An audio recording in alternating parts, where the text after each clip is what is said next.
Evening to all of you my dear students. स्वागत करते हैं आप सभी का आपकी इस अपने यूट्यूब चैनल लाल क्लासेस में।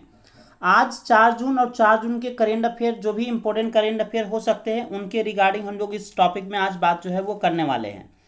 तो चलिए शुरुआत करते हैं सबसे पहला नंबर सवाल से।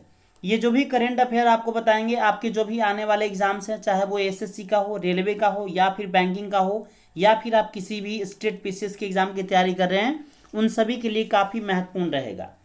पहला सवाल है, भारतीय प्रधानमंत्री द्वारा अभी हाल ही में सूक्ष्म लघु और मध्यम उद्यमों यानी जिसे आप एमएसएमईएस भी कहते हैं कि समस्याओं के समाधान में सहायता करने हेतु किस नाम से एक पोर्टल को लॉन्च किया गया है। आपके सामने 4 ऑप्शन है, चैंपियंस, ताकत, समाधान या फिर निमंत्रण। तो उम्मीद करते हैं इसका आंसर आप दे दिए होंगे। इसका जो आंसर होगा वो होगा आपका चैंपियंस। जी हाँ, बिल्कुल इसका आंसर जो होगा वो चैंपियंस होगा। आपको बता दें कि 1 जून 2020 को प्रधानमंत्री नरेंद्र मोदी ने चैंपियंस नामक प्रौद्योगिकी प्लेटफॉर्म का शुभारंभ किया है। चैंपियंस का यहाँ पे आपको फुल फॉर्म जो है वो आपको यहाँ पे याद रखना चाहिए। अगर चैंपियंस की फुल फॉर्म की बात करेंगे तो creation and harmonious applications of modern processes for increasing the output and national strength, ये इसका जो होता है वो फुल फॉर्म होता है। इस पोर्टल का उद्देश्य छोटी इकाइयों को प्रोत्साहित करना, उनकी शिकायतों को हल करना और उनकी मदद करना है। यानी जो भी छोटे छोटे जो उद्योग होते हैं उन सभी का हेल्प करना इसका जो है मेन मोटो है। बढ़ेंगे दूसरे सवाल की तरफ। दूसरा सवाल कह रहा है, हाल ही में ब्रिटेन में भारत की नई उच्चायुक्त किसे नियुक्त किया गया है। तो आपके सामने 4 ऑप्शन है, राहुल सचदेवा को, मोहित त्रिपाठी को, गायत्री कुमार को या फिर विनोद त्यागी को। आपको इसी में से जवाब देना है। उम्मीद करेंगे इसका जवाब आपने सही दिया होगा। इसका जो जवाब होगा वो होगा गायत्री कुमार। जी हाँ, बिल्कुल गायत्री कुमार को जो है वो अभी हाल ही में ब्रिटेन में जो है भारत की नई जो है वो उच्चायुक्त इन्हें बनाया गया है।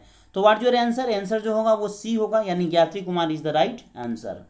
रुक करेंगे अगले सवाल की तरफ। सवाल नंबर 3 क्या कह रहा है देखिएगा। सवाल नंबर 3 कह रहा है, हाल ही में किस युवा महिला क्रिकेट खिलाड़ी को, यानी उस महिला क्रिकेट खिलाड़ी का आपको नाम बताना है जिसे अर्जुन अवार्ड हेतु जो है वो नामित किया गया है। जी हाँ, बिल्कुल अर्जुन अवार्ड हेतु जो है नामित किया गया है, उसका आपको नाम बताना है। दीप्ति शर्मा, स्मृति मंधाना, पूनम यादव या फिर राधा यादव।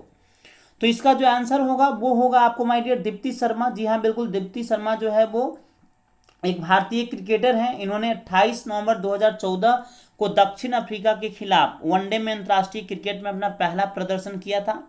अर्जुन पुरस्कार खिलाड़ियों को दिए जाने वाला एक पुरस्कार है जो भारत सरकार द्वारा खेल के क्षेत्र में उत्कृष्ट प्रदर्शन के लिए दिया जाता है। इस पुरस्कार का प्रारंभ साल 1961 में किया गया था। बात करेंगे चौथे सवाल की तरफ। चौथा सवाल है, हाल ही में दिल्ली बीजेपी अध्यक्ष के रूप में किसे चुना गया है। पहले जो थे वो मनोज तिवारी जी थे, अब उन्हें जो है वो हटा दिया गया है और अब उनके जगह पे किन्हें नियुक्त किया गया है बीजेपी का अध्यक्ष के रूप में दिल्ली का। आशुतोष टंडन, देव सिंह, आदेश गुप्ता या फिर मंगल पांडे। तो इसका जो आंसर होगा माय डियर वो क्या होगा, तो आदेश गुप्ता। जी हाँ, बिल्कुल आदेश गुप्ता को जो है वो बनाया गया है नया दिल्ली बीजेपी का अध्यक्ष के रूप में, इन्हें जो है वो चुना गया है। आपको बता दें दिल्ली बीजेपी अध्यक्ष पद से मनोज तिवारी को हटा दिया गया है, अब उनकी जगह आदेश कुमार गुप्ता को दिल्ली बीजेपी की कमान जो है वो सौंप दी गई है। पांचवा सवाल जो है वो, हाल ही में किस चक्रवाती तूफान की वजह से महाराष्ट्र और गुजरात में जो है वो अलर्ट जारी किया गया है। ध्यान दीजिएगा, यहाँ पे उड़ीसा बंगाल नहीं है, यहाँ पे कंफ्यूज मत कीजिएगा। यहाँ पे महाराष्ट्र और गुजरात कह रहा है। अम्फान या फिर कैटरीना या फिर ओखी या फिर निसर्ग। जी हाँ, बिल्कुल देखिए अम्फान जो आया था वो तो उड़ीसा और ये पश्चिम बंगाल के तट पर आया था। यहाँ पे जो आया है इससे आप क्या कहते हैं, तो इसे आप कहते हैं निसर्ग। तो निसर्ग इसका आंसर हो जाएगा। मौसम विभाग के मुताबिक चक्रवाती तूफान करीब 120 किलोमीटर प्रति घंटे की रफ्तार से टकराया है। ठीक है ना, ये भी आपको याद रखना है। 120 किलोमीटर के आसपास का उसका जो था वो स्पीड था। मौसम विभाग के मुताबिक बीते 1 सदी में यह पहला चक्रवाती तूफान है जो महाराष्ट्र के तट से टकराया है। इसके पहले देखें 1948 में और 1980 में भी 2 बार चक्रवाती तूफान आया तो था, लेकिन तट से टकराया नहीं था, ये समुद्र में ही जो है वो कमजोर पड़ गया था। छठा सवाल बड़ा अच्छा सवाल है, विश्व साइकिल दिवस जो है वो किस दिन को मनाया जाता है। 25 मई, 10 जनवरी, 15 अप्रैल या फिर 3 जून। तो देखिए ये जो है वो जून का करेंट अफेयर है। तो इसके अकॉर्डिंग तो आप तो इसका आंसर लगा लेंगे सर, 3 जून आंसर होगा, लेकिन जब एग्जाम में आएगा तो वहाँ पे आपको ध्यान देना पड़ेगा। इसका आंसर 3 जून होगा। और सबसे पहले संयुक्त राष्ट्र द्वारा पहला आधिकारिक विश्व साइकिल दिवस जो है वो 3 जून 2018 को मनाया गया था। तो 18 के बाद 19, 19 के बाद 20, मतलब टोटल अभी तक 3 बार मनाया जा चुका है। 7वां सवाल कह रहा है केंद्रीय मंत्रिमंडल ने हाल ही में कितने खरीफ फसल को न्यूनतम समर्थन मूल्य में बढ़ोतरी को मंजूरी दे दी है? 20, 25, 14 या फिर 10? तो इसका जो आंसर होगा माय डियर वो क्या होगा, आप बता सकते हैं इसका आंसर क्या होगा? इसका आंसर जो होगा वो होगा 14, यानी 14 को जो है वो खरीफ फसलों को न्यूनतम समर्थन मूल्य में बढ़ोतरी को मंजूरी जो है वो दे दिया गया है। रुक करेंगे अगले सवाल की तरफ। 8वां सवाल कह रहा है केंद्र सरकार ने जल जीवन मिशन के तहत हाल ही में किस राज्य को 1407 करोड़ रुपये जो है वो आवंटित किए हैं? पंजाब सरकार, असम सरकार, झारखंड सरकार या फिर तमिलनाडु सरकार? तो इसका जो आंसर होगा माय डियर वो होगा असम सरकार। जी हाँ बिल्कुल, असम में जल जीवन मिशन का जो लक्ष्य है वो 2020-21 तक 13 लाख से अधिक ग्रामीण परिवारों को नल कनेक्शन प्रदान करना है, और इसीलिए यह जो है आवंटन जो है वहां पे किया गया है। 9वां सवाल कह रहा है केंद्र सरकार ने मोबाइल फोन उत्पादन में दुनिया का शीर्ष देश बनने के साथ ही इलेक्ट्रॉनिक उत्पादन को एवं उसके कलपुर्जों के उत्पादन को गति देने के उद्देश्य से करीब 50,000 करोड़ रुपए की लागत से कितने नई योजनाओं की जो है वो शुरुआत की जो है वो घोषणा किया है? तो इसका आंसर 5, 7, 3, 4 क्या होगा, आप बता सकते हैं। इसका जो आंसर होगा वो होगा 3, 3 इज द राइट आंसर। 3 नई योजनाओं को जो है शुरुआत किया गया है। आपको बता दें इलेक्ट्रॉनिक सूचना प्रौद्योगिकी मंत्री जो रवि शंकर प्रसाद है, इनका नाम याद रखिएगा, ठीक है ना, रवि शंकर प्रसाद नाम याद रखिएगा, ठीक है, ने कहा कि इसके तहत इलेक्ट्रॉनिक्स उत्पादों के विनिर्माण को पिछले 6 वर्षों में गति मिली है, और अभी भारत दुनिया का दूसरा सबसे बड़ा मोबाइल फोन उत्पादक देश जो है वो बन चुका है। तो ये भी बात आपको याद रखना है, भारत केवां नंबर पे है? तो दूसरा नंबर पे है मोबाइल को उत्पाद जो है वो करने में। नेक्स्ट सवाल कह रहा है वो कह रहा है विश्व पाचन स्वास्थ्य दिवस वर्ल्ड डाइजेस्टिव हेल्थ डे जो है वो किस दिन को मनाया जाता है? काफी आसान सवाल है, ऑप्शन सामने है, 29 मई या 15 मई या 10 अप्रैल या फिर 12 जून। तो इसका जो आंसर होगा माय डियर वो होगा 29 मई। जी हाँ बिल्कुल, 29 मई को जो है वो विश्व पाचन स्वास्थ्य दिवस के रूप में जो है वो मनाया जाता है। प्रतिवर्ष 29 मई को विश्व पाचन स्वास्थ्य दिवस मनाया जाता है। इसकी शुरुआत WGO और WGOF के सहयोग से की गई।